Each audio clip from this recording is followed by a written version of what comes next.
कभी सोचा है कि क्या सिर्फ एक ख्याल, एक सोच किसी की पूरी जिंदगी बदल सकती है? आज हम एक ऐसे ही भिखारी की एक हैरत अंगेज कहानी पर बात करेंगे, जिसकी दुनिया एक अजनबी से मुलाकात के बाद हमेशा के लिए बदल गई। ये कहानी उस ताकतवर सच्चाई को जाहिर करती है कि हमारी सोच ही हमारी हकीकत बनाती है।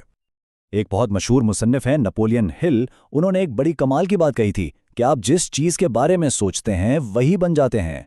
ये सिर्फ एक जुमला नहीं है, बल्कि जिंदगी का एक उसूल है। और यही उसूल आज की हमारी कहानी का मरकजी नुक्ता है, जो दिखाएगा कि ये कैसे काम करता है। अच्छा, तो यहाँ एक सवाल जहन में आता है। अगर सोच बदलने से सब कुछ बदल जाता है, तो फिर अक्सर लोग कामयाब क्यों नहीं हो पाते? क्या वो अपने मुस्तकबिल के बारे में नहीं सोचते? इस कहानी में इस सवाल का एक बहुत ही दिलचस्प जवाब छुपा हुआ है। तो चलिए कहानी शुरू करते हैं एक बहुत ही मसरूफ रेलवे स्टेशन से, जहां एक मुलाकात एक शख्स के पूरे वजूद को झंझोड़ कर रख देती है। सोचिए, एक मसरूफ रेलवे स्टेशन है और वहां एक भिखारी है जिसकी जिंदगी का बस एक ही मकसद है, रोज मुसाफिरों से भीख मांगकर गुजारा करना। उसकी पूरी दुनिया सिर्फ लेने के गिर्द घूमती थी। उसकी सोच इस बात पर मरकूज थी कि उसे क्या मिल सकता है, ना कि इस पर कि वो दुनिया को क्या दे सकता है। और यहीं पर कहानी का असल मजा शुरू होता है। यहां दो अलग अलग दुनियाओं, दो अलग सोचों का टकराव होने वाला था। एक तरफ भिखारी की जहनियत थी, जो कमी पर मबनी थी, यानी मेरे पास क्या नहीं है। दूसरी तरफ बिजनेसमैन की सोच थी, जो कदर और तबादले पर यकीन रखती थी। और इसी तसादुम से कहानी का असल आगाज होता है। इस भिखारी ने जब एक अमीर नजर आने वाले बिजनेसमैन से भीख मांगी, तो जवाब में उसे सिक्के नहीं मिले, बल्कि चंद ऐसे अल्फाज मिले जो किसी चैलेंज से कम नहीं थे। उसने कहा, अगर तुम कुछ दे नहीं सकते तो तुम्हें कुछ मांगने का भी हक नहीं। ये सिर्फ एक इनकार नहीं था, बल्कि एक आईना था जिसने भिखारी को उसकी अपनी हकीकत दिखा दी। अब वो अल्फाज उस भिखारी के जहन में किसी हथौड़े की तरह लग रहे थे। मेरे पास देने को कुछ नहीं, यही वो सोच थी जिसने उसे भिखारी बनाया हुआ था। लेकिन जिंदगी में पहली बार वो उस सोच पर शक कर रहा था।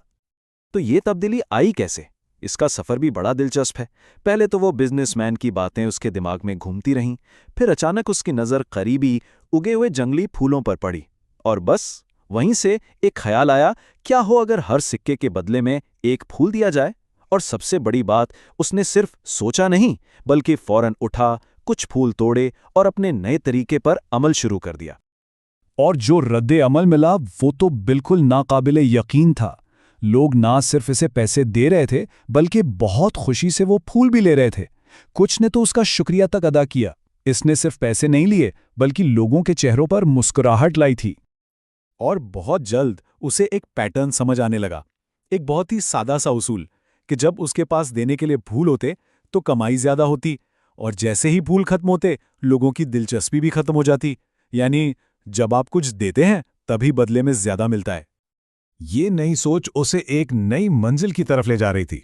और फिर वो दिन भी आ गया जब कहानी अपने सबसे अहम मोड़ पर पहुंची। उसकी उसी बिजनेसमैन से दोबारा मुलाकात हुई। अब की बार वो भीख मांगने नहीं, बल्कि एक सौदा करने गया था। उसके चेहरे पर एतमाद था, क्योंकि अब उसके पास देने के लिए कुछ था, एक ऐसी चीज जिसकी कोई कीमत थी। ये एक भिखारी की दरखास्त नहीं थी, बल्कि एक ताजिर की पेशकश थी। बिजनेसमैन के ये अल्फाज सिर्फ तारीफ नहीं थे, ये एक मोहर थी, एक तस्दीक थी उसकी नई पहचान पर। ये वो लम्हा था जब उस भिखारी ने खुद को एक नई रोशनी में देखना शुरू किया। और इसी लम्हे उसके जहन में जैसे रोशनी हो गई। उसे समझ आया कि लोग उस पर रहम नहीं खा रहे, बल्कि वो उसके फूलों की कीमत अदा कर रहे हैं।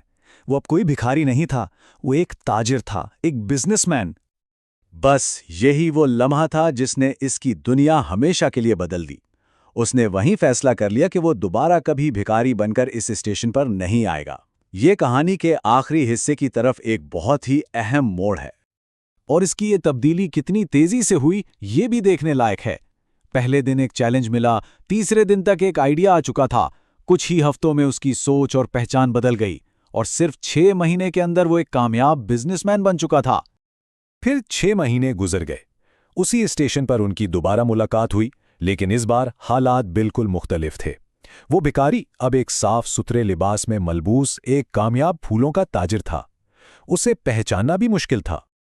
और फिर उसने वो बात कही जो इस पूरी कहानी का निचोड़ है। उसने बिजनेसमैन को बताया कि असल तब्दीली बाहर नहीं हुई थी, असल तब्दीली तो अंदर, उसके जहन में हुई थी।